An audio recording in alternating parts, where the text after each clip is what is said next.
everybody, welcome back to my channel. First of all, I want to say thank you so much to everyone who watched and commented on my last video. My dad is doing a lot better and my family and I are very happy about that. So thank you so much for your words and your support, and just know that I really appreciate it. Today I want to talk to you guys about my favorite genre, my favorite movie genre, and that is coming of age movies. I don't know why coming of age movies, I just love them so much. I feel so identified with them. I don't know, I get reminded of my past self, and I think it's because I'm such a nostalgic person. That's why I really love these types of movies about teenagers, about their struggles, about their, you know, how they're growing up. My dream is to one day make a film, a coming of age film. So yeah. And you guys know how much I love lists and movie lists. Especially, I have a whole playlist of movie recommendations that you can go check out. I'm gonna link it down below. So I thought I would recommend you guys some of my favorite coming of age movies. Okay, so the first movie that I'm gonna talk about is Real Women Have Curves. Curvy. It's about a young Latina woman named Ana, played by America Ferrera, and it's pretty much Lady Bird. If you guys have seen Lady Bird, and I'm going to talk about Lady Bird in a second, it's basically the same storyline but in a different setting. First of all, I love that this movie is about a working class Mexican American family, which is not something that you see a lot, especially in coming of age movies. I feel like, sorry, but they are mostly about white teenagers. Ana has a lot of potential. She is just graduating high school and she wants to go to college, but her mom wants her to work at the family's sewing factory. She wants Ana to stay there and help provide for the family, but Ana of course has bigger dreams than that, bigger wants in her life. She wants to go to college. So the movie deals with basically that, with family and her own desires of what she ultimately wants to do with her life. It's a movie with a lot of heart and I really enjoyed it. It's, like I said, it's basically Lady Bird, but you know, from the point of view of a Mexican American family. It's also directed by a woman. Her name is Patricia Cardoso. So I really recommend it. When I saw it, it was on HBO, so if you have HBO, it might be there. If not, you can just rent it. And since I mentioned Lady Bird a lot, let's talk about Lady Bird. If you haven't seen Lady Bird yet, it came out last year and it was probably my favorite movie of the year last year. Like I said, I'm a sucker for... No, wait, it wasn't last year. It was 2 years ago, I think. Lady Bird is directed by Greta Gerwig and it stars Saoirse Ronan, who is my close friend. She was my roommate.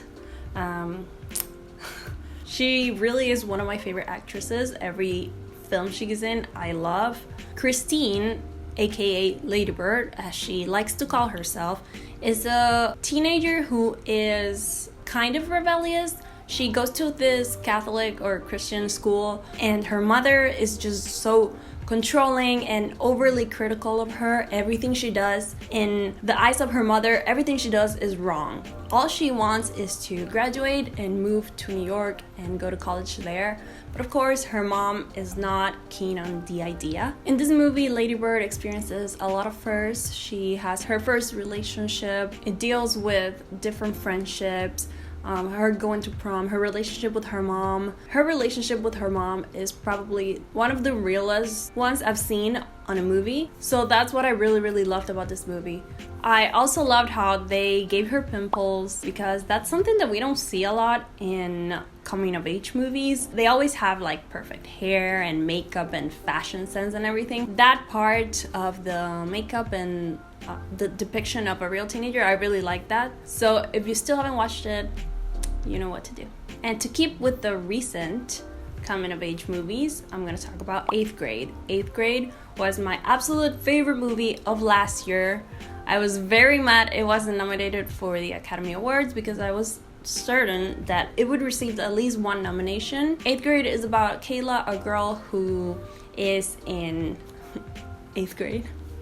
is about to enter high school, and she's trying with everything in her power to be a cooler version of herself. In that way, I truly admire Kayla because she truly thinks that she's cooler than she actually is. She's making these vlogs on YouTube. She's trying to, befriend the popular girl, even though she is awkward as heck and what you would consider a loser in these types of movies. I thought she was still really brave in doing those things. In the yearbook, she was voted as the most quiet or something like that. I was definitely really, really quiet in high school, and I didn't really speak a lot to anybody, just my friends.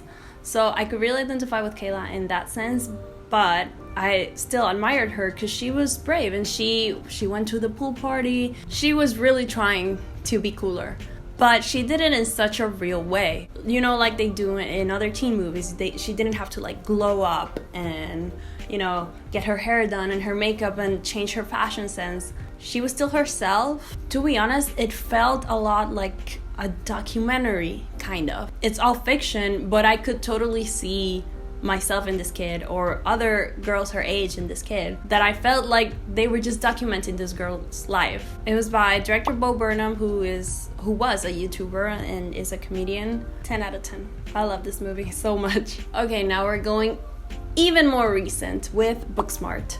Booksmart is by first-time director Olivia Wilde, who's an actress. Booksmart is about two best friends in high school. They're about to graduate. They are the definition of a star student. I don't know if that's a term, but they get A's in all of their classes. They have never done anything wrong in their lives. They have never been to a party. They have never done anything that a teenager wasn't supposed to do. They're just the good girls of the school. It's one day before graduation, and they decide that they're gonna go crazy and they're gonna go to a party. When you hear the premise of this movie, you think, oh, it's kind of like super bad, but it really exceeded my expectations. This movie was so hilarious. I really, really love the relationship between the two best friends. Usually in these types of movies, it's about one girl. She of course has a best friend, and then like a love interest, and then the mean girl. But this one was about the two best friends and their relationship. In that part, I really could identify with it because I felt like my high school experience wouldn't have been the same if I didn't have my best friend with me. I feel like that best friend relationship, we don't see it a lot in these coming of age movies, but in this one it was that best friend dynamic, which I really, really loved. The next movie that I want to talk about is Moonlight. This movie won the Academy Award for Best Picture about 3 years ago. They gave it to La La Land. Nope, that was wrong. It's actually Moonlight. That whole thing. This one is definitely a more artistic kind of movie. It's about a young man and his discovery of his sexuality. It's basically divided in It's basically divided in 3 acts, and each act follows him through a different period in his life, from when he was a kid, teen, and then an adult. It deals with a lot of heartbreak, and it's basically a story of manhood, of growing up, of what it feels to grow up as a gay man, and all of the pain that he went through, all of the physical and emotional things that he went through during this journey of him accepting himself. And it was done in a very beautiful way. The acting in this movie is amazing, so I really recommend that you watch it because I'm sure you won't be disappointed. It's a really beautiful movie.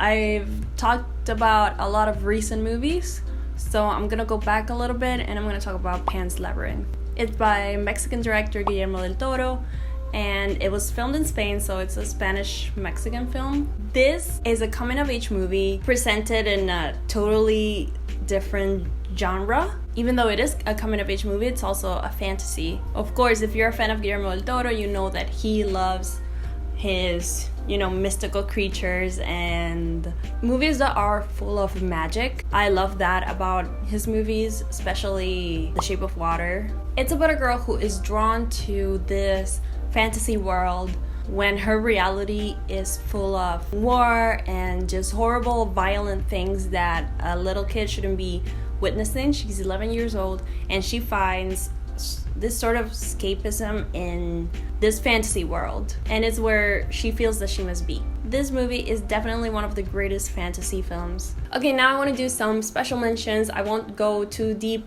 into these movies, but trust me, they are amazing and I recommend them as much as the other movies that I mentioned previously. And they are Call Me By Your Name, the story of Elio and Armie Hammer's character, forgot his name. It's the story of Elio discovering his sexuality and his first relationship and how he's dealing with just accepting himself. Juno, I think we all know what Juno is about. You have probably seen Juno. It's about a teenager who becomes pregnant. She has to go through this emotional ride, going through putting it up for adoption,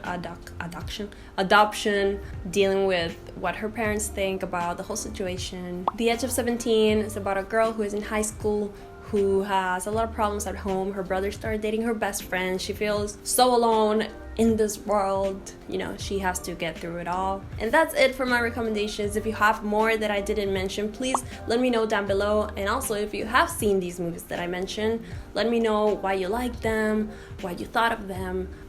Also, I never do this, but if you could ring the bell, click on the bell, the notification bell, to know whenever I upload a video, you'll get notified. That would be really awesome. Also, if you like this video, give me a like and subscribe. Also, I just made a playlist of all of my movie recommendations, all of the videos that I have made recommending movies. So if you want to keep watching, just go to the playlist. I will link it down below and also at the end of this video. Okay, thank you so much for watching. Hopefully there won't be another earthquake. I'm not in the mood for another earthquake, so please just let's keep calm. Thank you so much for watching, and I'll see you guys in the next one. Bye.